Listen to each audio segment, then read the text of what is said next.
just arrived from Congo, Democratic Republic of the Congo, Right. yesterday. I went to see firsthand how the people is feeling and the president's message, President Felix Tshisekedi, about this upcoming peace deal. And let me tell you firsthand what I've witnessed myself. I spoke with the people on the street. I spoke with youth.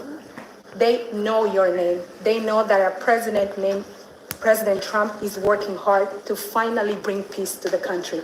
I saw hope. They have hope now for a better day in Congo. They see what you're doing as a future, better future for Congo. And I had opportunity to sit down with President Felix Tshisekedi for an interview because I want to understand his mind, what he's thinking, his feeling about everything that your administration is doing. And he told me firsthand that for many years, many American presidents overlooked this conflict. They didn't do nothing. Even myself, I covered President Biden's administration. I pressed many times about this conflict. People are dying in Congo. This country has so much potential, but they need help because this war is destroying the country. They never gave me any answer. And he told me, President Tshisekedi, that you have no idea, he's very thankful for what you're doing, for what your administration is doing. Not only him, the entire Congolese people, they see that finally they will have hope. And President Tshisekedi also mentioned at the end of my interview that when peace finally comes to Democratic Republic of the Congo, he's thinking to nominate you as a Nobel Prize Peace because he said, Hallelujah! You have been working to bring peace in the world, not only at the Congo. My And goodness. he's very hopeful to meet you in the future. That's so nice, boy, and that's so beautifully stated. And Caroline said, number one, she did say, and I shouldn't say this because it's politically incorrect, she said, she's beautiful, and you are beautiful. I'm not allowed to say that, that could be the end of my political career, but I say it anyway. But you are beautiful, and you're beautiful inside. So I wish I had more reporters like you. So you covered Africa for a long time? Yes, for over 10 years. Wow. I covered even your first administration. Yes, I know that. That's great. Well, thank you. That's so nice that you said that. Appreciate it. And I have one more question, Yes. Mr. President. Since we know in July or in the future, both President of Rwanda and the Congo will be coming Yes. to the United States. In Africa, President John Lorenzo, the president of Angola, he is also the leader of African Union. Good. Yes, He I know. worked very hard to bring peace, but unfortunately... Let's get him here. Yes, that's Okay, right. would you invite him for me? Of course. Okay? No, we'll have, I know that he works very hard, and he's the head of essentially the union. So the union all over Africa, not the kind of union that we have. This is the union all over Africa, and I'd love to have him, so you'll let him know. Of course, Okay. Mr. President. Thank you very much. Thank you, Mr. Now you go back to where you belong, right? That's great. That's a great job. It's real knowledge and real heart, too. Congratulations. Okay. So we're here today to celebrate a glorious triumph, and that's what it is, for the cause of peace. And this is a long time waiting, the signing of a historic peace agreement between the Democratic Republic of the Congo and the Republic of Rwanda. The conflict has continued, and it's been going on for many, many years. It's been going from, I guess they say 30 years, the Great Lakes region of Africa for a long time, and maybe even a time before that. How is the Great Lakes region? Must be beautiful, right? Beautiful, beautiful region, but they had a lot of war, right? A lot of fighting, a lot of death. It's displaced countless people and claimed the lives of thousands and thousands. But today, the violence and destruction comes to an end, and the entire region begins a new chapter of hope and opportunity, harmony, prosperity, and peace. That's been a long time waiting. I said, how long has the war been going? And a friend of mine who was very much involved said 30 years, and at least 6 million people were killed during that period of time. It's incredible. And somebody said that was actually, it's the biggest war on the planet since World War II. So it's a shame, but we're going to bring it to an end. I want to express my gratitude and congratulations to the representatives of the Democratic Republic of the Congo and the Republic of Rwanda, who signed this pivotal agreement a short time ago. They just signed right in front. And let me also thank Secretary of State Marco Rubio, who has worked very hard on this subject, and we've worked on it together, for his outstanding leadership, as well as Senior Advisor for African and Africa Affairs, Mossad Boulos, who's, as you know, spends a lot of his time in Africa, and he's very comfortable there. I said, were you at all uncomfortable with all of the turmoil and all of the killing? And he said, no, I wasn't uncomfortable, and that's what you need. You need somebody that's going to be able to get. So, Mossad, I want to thank you very much for the job you've done. Amazing guy, actually. I also want to thank African Union, Qatar, Togo, for working closely with the United States. And I know Qatar was really working hard, and African Union, we just spoke about that. And I look forward to having them representatives here when we do the official meeting, and that'll be sometime in July. And we look forward to it. And you better be here covering it, okay? We're not going to stand anybody else covering it but you. But this is a tremendous breakthrough. In a few short months, we've now achieved peace between India and Pakistan, Israel and Iran, and the DRC and Rwanda, and a couple of others also. Serbia, you know, was they were getting ready to go to war with a group I won't even mention because it didn't happen. We were able to stop it, but I have a friend in Serbia, and they said we're going to go to war again. And I won't mention that it's Kosovo, but it's Kosovo. But they were going to have a big time war, and we stopped it. We stopped it because of trade. They want to trade with the United States. I said we don't trade with people that go to war.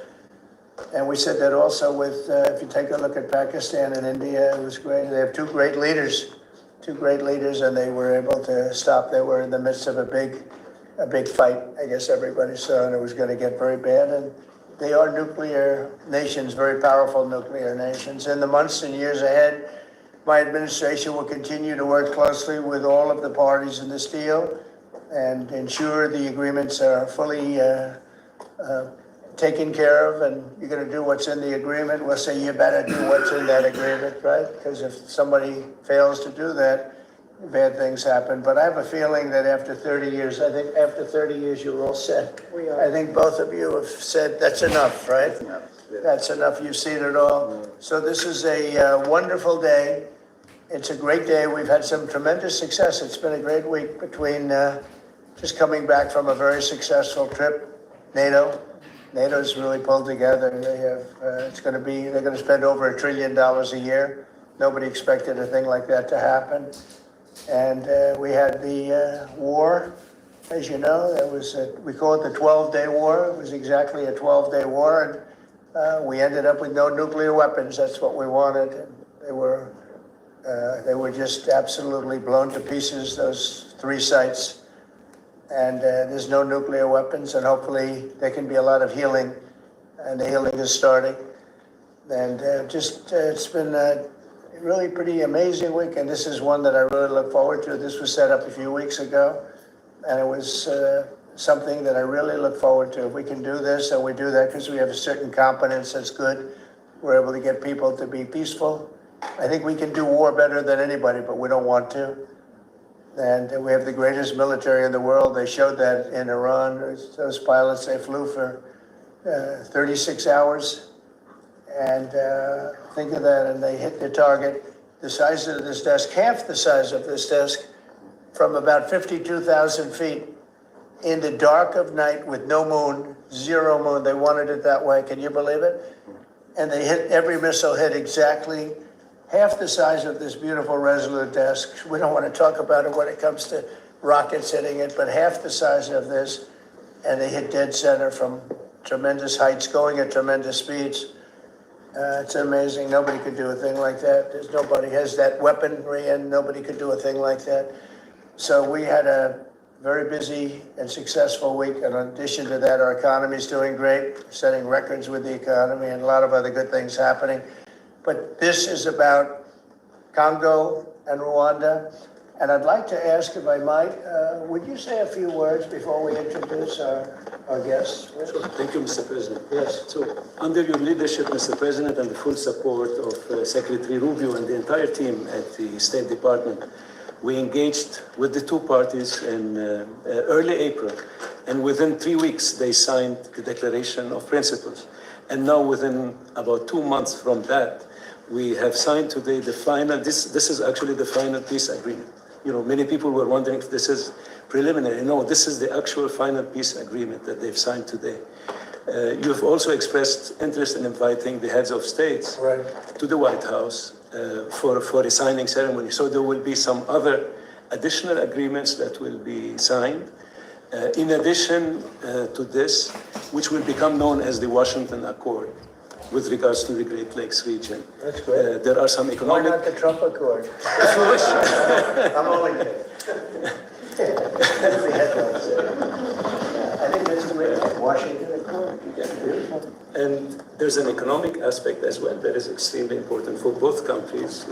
They have also worked, last week we finalized the regional economic integration framework, which both countries will be signing at the White House here during that ceremony. And That's going to be a great ceremony. absolutely. Right? We're going to make that a great ceremony and bring other people that were involved, some other people. Besides the gentleman we talked about who we know has worked so hard, if you think there are other people that are deserving, let us know. Okay?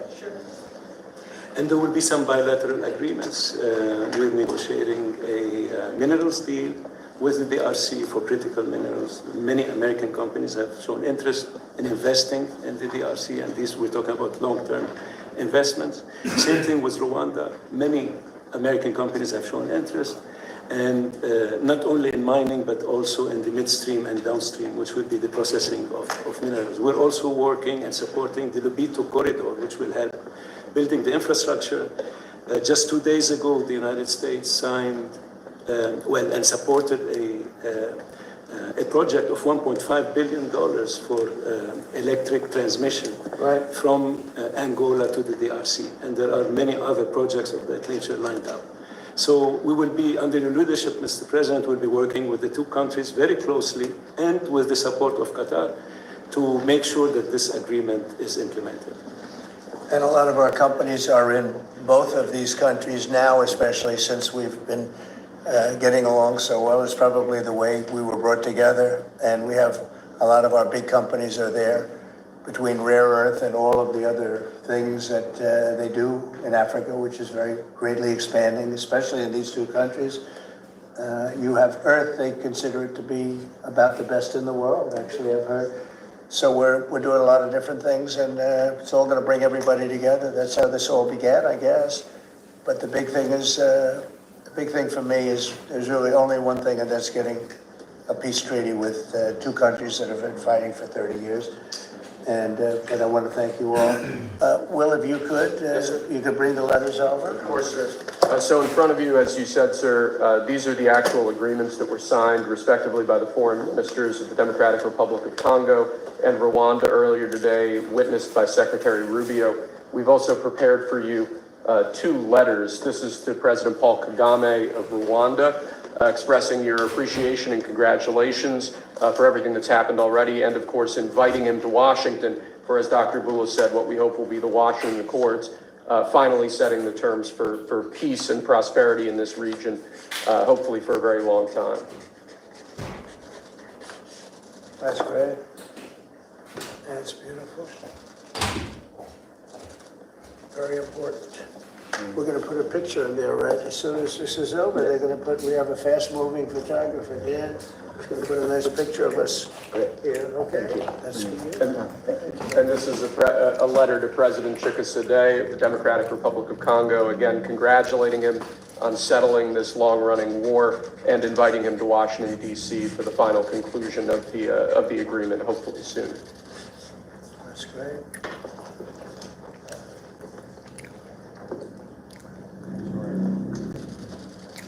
That's right.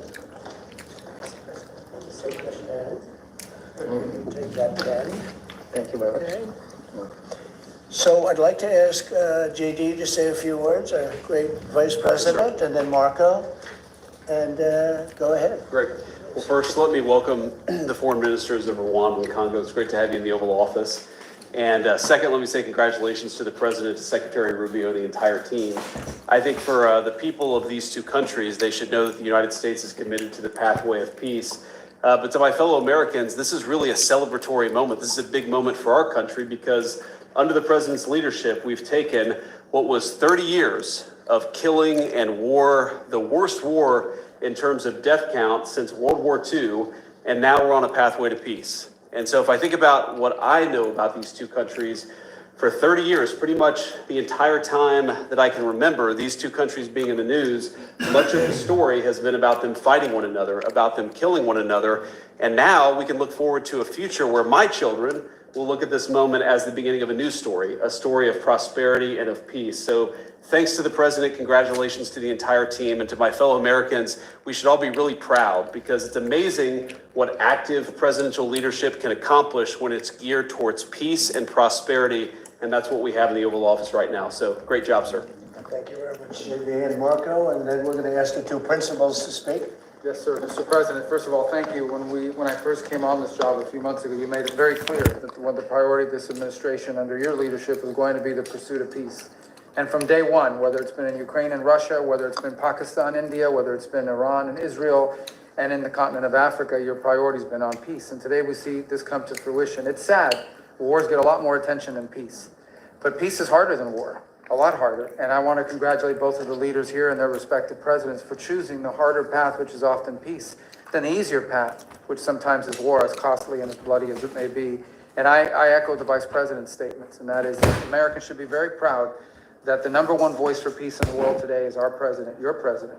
And so thank you, President Trump. And I want to, again, recognize Dr. Boulos and the work he's put into this from day one. He's really put a lot of time and effort, and as our friends from the respective countries can share with us. And last point, I do want to thank, you've done this already, but the African Union, Togo, and Qatar, who have been extraordinary partners and whose help we're going to need to continue to receive in order to bring all this to fruition. So congratulations to both of you, and thank you, Mr. President. Thank you. Great job you've done. You want to start? Either way, would you like to start? Ladies first, maybe. Okay. Thank you so much. Thank you very Again, much. thank you so much, Mr. President, for having us here.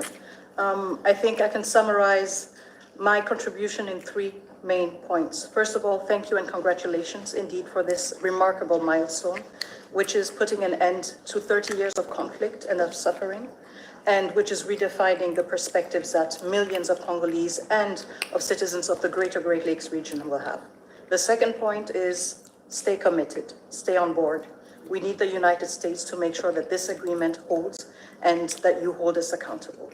And the third point is, if you stay on board, I think there are so many perspectives that we can transform our partnerships through, and that can usher in an era of prosperity, of growth, and of shared bilateral relationships that go well beyond the challenges that we've shared together, and that can at least, or finally, focus on the potential and of the wealth that we can share. So again, our heartfelt gratitude to you on my behalf, but more importantly, on behalf of the people of the Democratic Republic of Congo. Thank you so much. Beautifully spoken, and I look forward to seeing you, leader.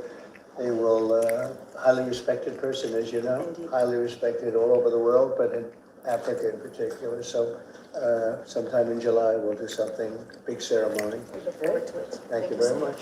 Please. Thank you very much, Mr. President. This is indeed a historical day because it's the signing of a peace agreement between Congo and Rwanda to end a conflict that has been going on for 30 years.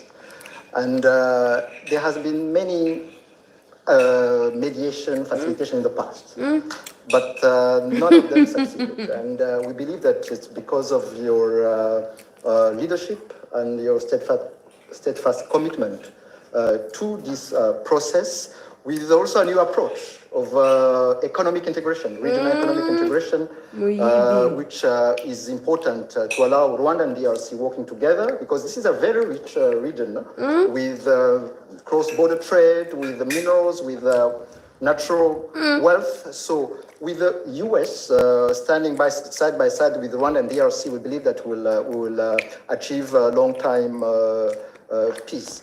And we also believe that, as my colleague from DRC stated, it's important for the United States to stay committed, because today we signed But now we need to implement what we have signed in order to open this new era you were talking about of prosperity, so that we can reap the economic dividend of peace. So for this economic integration framework to be implemented, it's important for the US to accompany the parties to implement what we have signed, because in the past we have signed so many agreements that were not implemented. And we are really, we believe that with your leadership and the involvement of the United States administration, we will reach that goal. So thank you very much, Mr. President. Well, this will happen definitely. I can reach over. Do you want to just press them over to me? Let me have them. And I just wanted to give you each. These are your signed agreements. And we'll make sure that you follow through. We'll make sure you follow through. We'll make sure that you follow through. Okay, that's for you. And we have one other thing that we're going to give, that we give to special people only. It's a coin. Thank you. And I hope you do that. I'm going to give you a second one for your leader. Oh, cool. Thank you very much. And likewise, we'll do that. These are serious coins. You don't want to lose them. You'll be very, I think that your reporter from Africa should get one. What do you think? Is she allowed? I saw. I can yes. Are the reporters okay with it? Brian, yes? Darling, that's for you. Okay, you did a fantastic job. Thank you. And I heard you do a great job in covering everything. Thank you. And Mr. President, we actually have the pictures that you took earlier Oh, of let the me foreign see ministers here already. Thank you so much, Mr. President. Thank you. Let me see that. They're in this folder right here, sir. Okay, this one? Yes, sir. Oh, they look better than me. I don't like it. That's beautiful. That's very good. We have a good photographer. Beautiful. That's great. You better, I'll tell you, you better do the job here. We're gonna come down hard. It's beautiful. Thank you very much. So we'll put them in. That's for you. That's for you. This is for the Congo. And what is it? For the Congo. Yes. Okay. Let's see, we have two of them, I think so. You wouldn't give us one, you would have made a big mistake. No, nice. That's for you. That's for you. Thank you, Mr. President. Thank you very much. And you're all set, and this is for you. You're going to get this. Good. Might as well hold it. Thank you so Thank much. you very much. Good luck. Thank you. Do you have any questions? Yes, sir.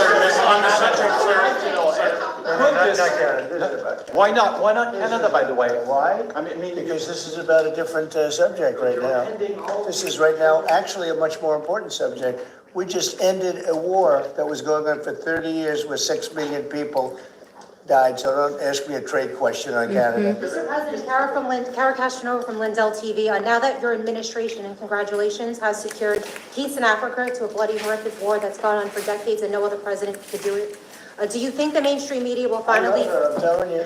No other- But you're right, no other president could do it. They tried and they didn't even try, I don't think. I actually don't think they tried. Do you think Biden tried? He didn't know he was alive.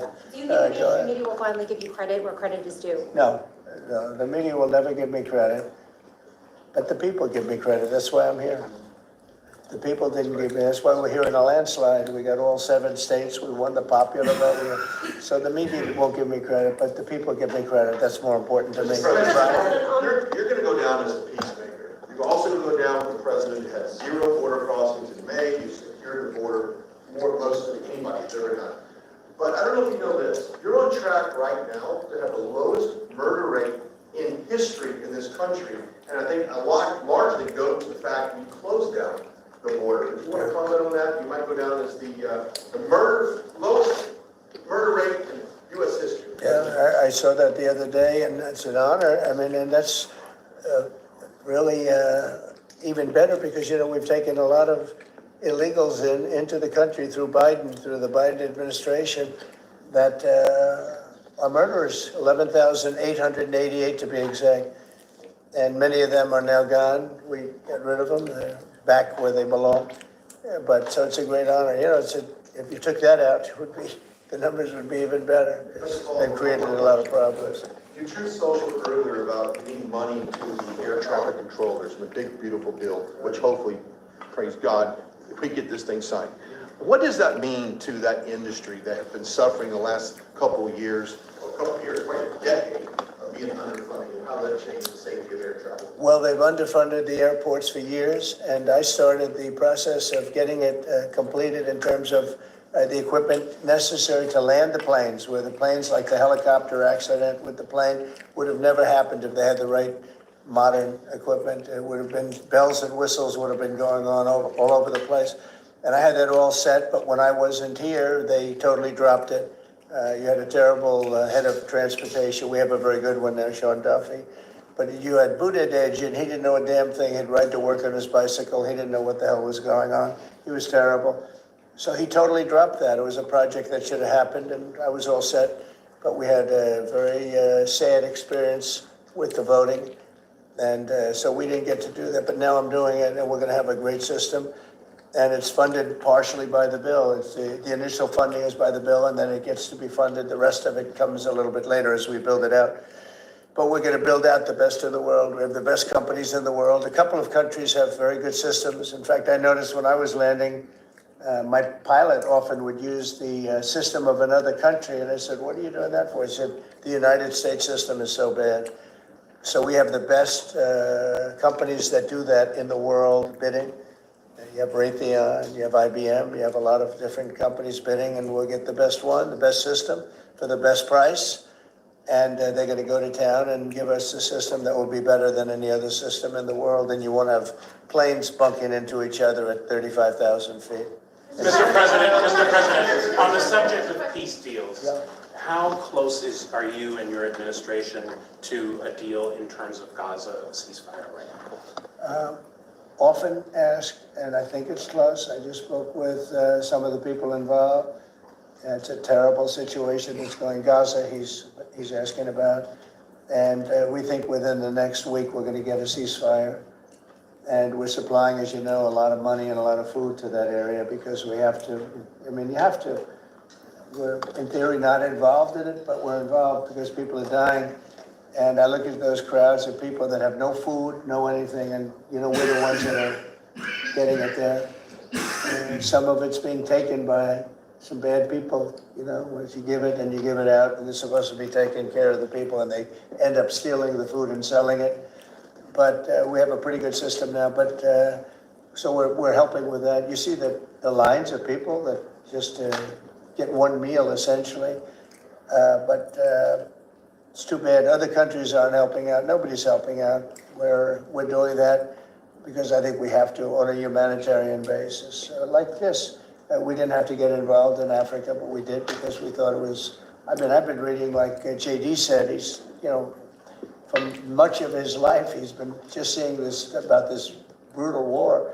And it actually got a lot of publicity because of the level of brutality, right? It was, nobody's ever seen anything like it. And to be involved in that, I mean, I consider this the most important of my conferences today. We just had a great Supreme Court victory today, and everybody would say that was big, but, you know, we're talking about saving thousands and probably millions of lives here. This is more important than anything. So it's great, but we're working on Gaza, trying to get it taken care of. And again, you know, a lot of food has been sent there. And other countries throughout the world should be helping also. And on another conflict that I know you've been working on, sir, is it true that you have reached out with a letter to North Korea's Kim Jong-un? Well, if there is a conflict, I get along with him very, very well. And we'll get the conflict solved with North Korea. I've had a good relationship with Kim Jong-un, and I've gotten along with him really great, so we'll see what happens. But somebody's saying there's a potential conflict. I think we'll work it out if there is. It wouldn't involve us. But again, we're very far away from a lot of these places that we're solving problems with. But I enjoy doing it, I like doing it, and it's the right thing to do, and we have an ability to get it done. So we're solving things that we didn't have a lot to do with. Serbia, Kosovo, I told you, we solved a potential disaster. I can tell you that some of the countries that you're not going to hear about, but some countries that were ready to go to war with their neighbor are not going to go to war with their neighbor, and that's a great thing. We have a number of them. But I'm very happy about India and Pakistan because they actually have nuclear weapons. You know, when you talk about Iran, they were trying to get it, but India has nuclear weapons, Pakistan has nuclear weapons, high-level nuclear weapons both, and getting that solved was really great. We did it through trade, so it was a great thing. Mr. President, when it comes to nuclear weapons, Mr. President, are you concerned that the Iranians may have some enriched uranium at Pickaxe Mountain? The last thing they're thinking about right now is enriched uranium. They're not thinking about what they want to do is they want to get back to life, and they do want to meet me, and we'll do that quickly. We're going to do it quickly. We'll have a They said this meeting. morning that they don't want to meet with the U.S. Will they be Well, telling they you may- something different in private? They may say that to you. Don't you think they want to meet me? Don't you think we have sanctions on there that they can't do anything? Wouldn't you think that they want to meet me? I mean, they're not stupid people, but they went through a lot, and they suffered, and so did Israel. Israel suffered greatly.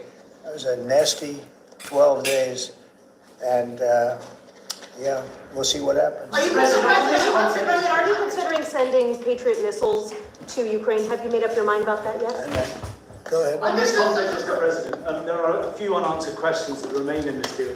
For example, will This Rwandan, on this deal, on this conflict, for example, will Rwandan troops pull back from parts of the DR Congo? And also, will an M22 geography be allowed to remain in parts of the eastern DR Congo?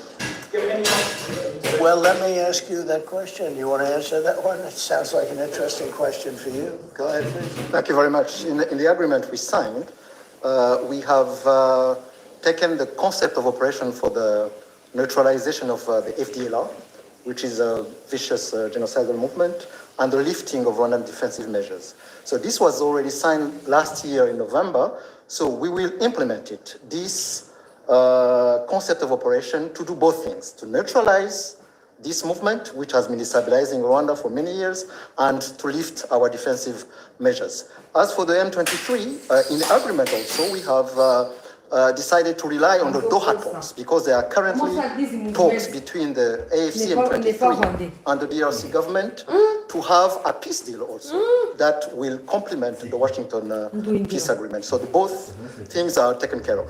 Mr. President, will the United States be Avec qui on lui pose la question par le We're journaliste. going to be working with them to get it enforced. They can enforce their own agreement, but we'll be putting a lot of pressure on to make sure it gets enforced. The two people in this room are very, very capable people, and they'll get it done. I think they'll get it done. They love their, one thing I learned very quickly is how much you love your country and you want to get it done. And they know it has to get done, otherwise bad things happen. But I think we're well beyond that. Other presidents should have done what I'm doing right now. They never did it. I don't think they ever tried. I don't think it's like they couldn't do it. I don't think they ever tried. And if they did, they wouldn't be able to do it anyway. On the Mr. President, President, Yes. yes, thank you. Mr. President, can you share with us what can happen if one of the parts violate this peace agreement? Because we don't want war to come back to. Well, DRC. I'd rather not say, I would just say that there are big penalties if they violate, and they're not going to, I don't think they will violate. I think they, but we have very severe penalties, financial and otherwise. Okay? on the President, Go back to your Truth Social post on Canada specifically. Why are you deciding to end trade talks with Canada, and what rate are you looking to set?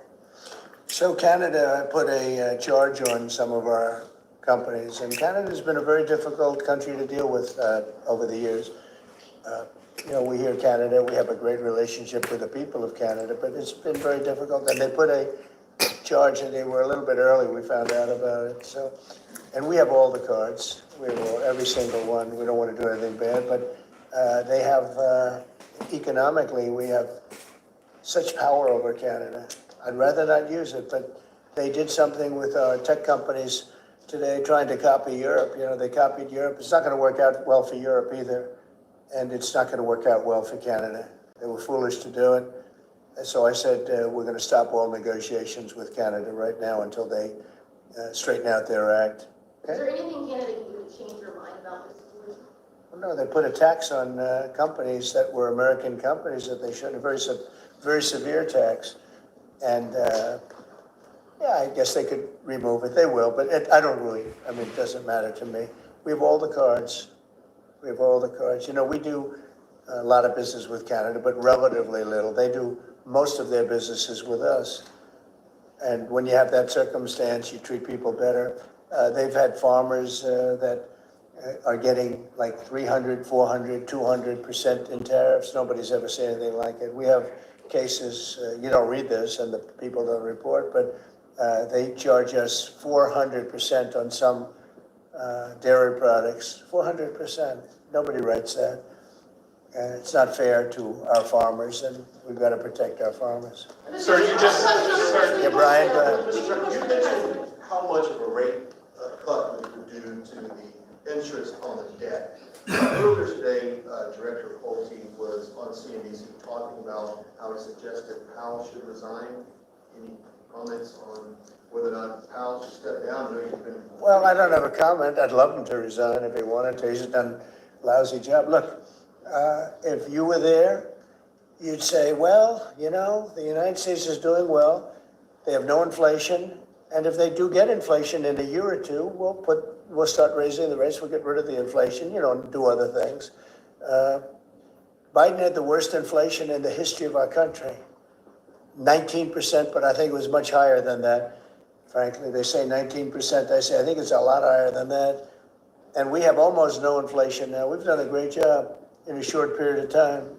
Energy prices are way down. Gasoline now is down to close to $2 in a lot of places. A couple of places I see it even broke. It's like $1.98 a gallon. We've done a great job on inflation and honestly, pretty much everything else. I think it's very sad the way people act. You know, you have a guy in there that with the stroke of a pen could lower interest rates and save us hundreds of billions of dollars a year. But he's a stupid person. You know, it's very interesting. I'm not sure if he doesn't understand it, because you should be able to understand it. It's sort of 101 economics, but I'm not sure of that. But think of it, with the stroke of a pen, he talks about costs. We can save $600 billion, maybe even, these are nice numbers for you, right? $900 billion, $950 billion by lowering interest rates. And it's really just more of a paper movement. It's not like you're not cutting anything, you're not cutting jobs, it's just interest rates. And we're number 40 or 44, number 45. Some places that you wouldn't believe that, you know, I don't want to be disparaging, but they pay a lower interest rate than the United States of America. And without us, everything blows up. You know, we sort of control the world in that sense. But we have a guy that's just a stubborn mule and a stupid person that is making a big mistake. He's making a mistake. And it lasts for years, because when you do the debt, now, I've instructed my people not to do any debt beyond 9 months or so. Get this guy out. And whoever is in there will lower rates. If I think somebody's going to keep the rates where they are or whatever, I'm not going to put them in. I'm going to put somebody that wants to cut rates. There are a lot of them out there. And I said this morning, a lot of the business shows today were saying, you know, Trump is right. He should be cutting rates. Think of it. We have a great country. We're making a lot of money. We're taking in billions of dollars in tariffs. We have $15 trillion of money that wants to be invested here, which is a record. In 2 months, it breaks any record that we've ever had for a whole year, and not even close. 15 trillion, and it's going to be much higher than that. That's after essentially 2 months, because, you know, we've been doing it for about 2 months, 2.5 months. $15 trillion breaks every record in the book. There's never been anything like this. We have factories moving in, we have car plants moving in, we have everyone wants to be part of the United States. And as I told you, and I say to everybody, when I was in the Middle East, the King of Saudi Arabia, and Qatar, UAE, all great leaders, they have all great leaders. All three of them said, you got the hottest country in the world, and you did it in, at that time I was there for 4 months, because we got back a little while ago. But everybody says it, not only them. We have the hottest country in the world right now. The only thing is we have a Fed chairman that is, he doesn't get it. And you could have substantially low. Like if we cut him 2 points, would save more than 600, think of it, more than $600 billion just because you cut. But you can't go out to the market and say, well, we have a guy that's got us at 4% or 4.5%, and we want to pay 2% or 1%. I think we should be paying 1% right now. And we're paying more because we have a guy who's, suffers from, I think, Trump derangement syndrome, if you want to know the truth. But he's not good for our country. The president of you. No, Did you push not the you, president? not you. A related question on banking. There have been reports, Mr. President, that your administration is considering issuing an executive order about debanking, which is the practice of banks denying services based on people's political beliefs or industries such as crypto, people involved in that. Would you be open or interested to sign such an executive order targeting debanking and what might? Well, I think the debankers, I think that banks, I can tell you because I've been a victim myself, because of my politics, that big banks were very nasty to us. And I actually think it was Biden's people that told them to be, because the one group of people that banks are afraid of are the regulators. They are petrified of the regulators. And I've seen the biggest banker. I can tell you, you see him on television all the time. If a regulator walked into the room, he gets all nervous and crazy. They're afraid of the regulators. And if the Biden people order the banks to be virtually closed, they can do anything they want. The regulators control the banks. It's not the president of the bank. The president of the bank is far less important to a bank than a regulator. And a regulator can put that bank out of business, just like bad prosecutors are very dangerous. We had a couple. I had deranged Jack Smith and some others. And we kicked their ass. But it was, it's a tough kind of a situation. Prosecutors are very dangerous. A great prosecutor is an amazing asset for a country. But a corrupt prosecutor, a bad prosecutor is very bad. Well, the regulators are the same thing. And when they tell the regulator to go and make life impossible for big banks or little banks, they really control it. So there is a lot of debanking, and they call it debanking, call it a lot of different names. Essentially, they make it impossible to do business. And those people are very bad and very dangerous, and they shouldn't be doing it. Sir, you told us that taxes, Mr. President, could you please explain how taxes would go up by 68% if the bill isn't passed? Where does that number come from? Well, it comes from the fact that you have automatically the Trump cuts, which were the biggest cuts that we've ever had. Now, these cuts are even bigger, but from the last administration, we had the Trump cuts. It was a 5-year deal, and it comes due. When you add that to the cuts that you already have and other things, it amounts, according to what they tell me, about 68%. That would mean you'd have a tax, so that that the tax cuts that they got, the biggest tax cuts in our history, would immediately go up to that level. And that alone is a big chunk of the 68%. And then you have the other taxes that would accumulate. And they say that you'd have about a 68% tax increase. Sir, you said a moment ago that it won't work out very well for Europe on trade. Does that mean you want to cut off those negotiations as well and just tell them what? No, well, they've been very tough. The European Union was formed in order to take advantage of the United States on trade. That was why they were formed. And they're nasty. They're very nasty. We have a good relationship. I'm dealing with Ursula right now and the group. But it's a very tough situation. They have been unbelievably bad to us. If you look at past precedents, they've treated them very badly. They're being very nice to me because I get it. I know the system, and we have the cards. We have the cards far more than they do. And they have not treated us well, and they're coming to us right now. I said I was going to put on a 50% tariff. As soon as I said that, I put it out on Truth. As soon as I said that, they came to the table. They didn't want to come to the table. My people were telling me, Scott was telling me, and the whole group was telling me that not a good situation. They want to tap it down the line. They don't want to really deal. So I said, we're going to put a 50% tariff on you. And Howard, as you know, was very much involved, Lutnick, Commerce. And he said, they don't want to talk. As soon as I put that on, I was getting calls from them like, can we meet tomorrow? And the problem is they have a lot of very unfair taxes. They have a lot of taxes that you wouldn't put on, and they sue all our companies. They're constantly suing Apple and Google and all of these companies, and they're getting, in front of judges that essentially almost work for them. I guess they do work for them, the European Union judges. And they're getting these crazy rewards. Apple was fined $17 billion, and others are being fined tremendous numbers of dollars. They're nasty people. And I don't want them affecting U.S. companies. I don't want that. If anybody's going to affect a U.S. company, I want it to be us. And if they're going to have to pay a penalty or a fine, let it be to us. So they've done this for a long time, for years, but they're very nasty. The European Union is very nasty, there's no question, but they'll learn not to be so nasty very soon. They know that. They know it's coming. told us that Vladimir Putin reached out to you to help you with the Iran He crisis. made some nice statements today. Did you see the statements? saw the statement. Very nice. Vladimir Putin made some very nice statements today. Look, he respects our country again. He didn't respect it a year ago, I can tell you right now. But Putin respects our country. And President Xi of China respects our country. And Kim Jong-un they respect our country again. We were not a country that was respected just a year ago. We had a president that was incompetent. We had bad people circulating around this desk, this beautiful, resolute desk. They had, I guess, evil intentions. You couldn't be that stupid. I mean, they had evil intentions. But the world respects our country again. Thank you very much, everybody.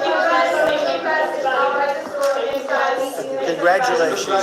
Thank you very much, Mr. President. Thanks, guys. Thanks, everybody. Right through here. Thank you. We're going to do a prayer. Thank you. Thanks, guys. Thank you, Chris.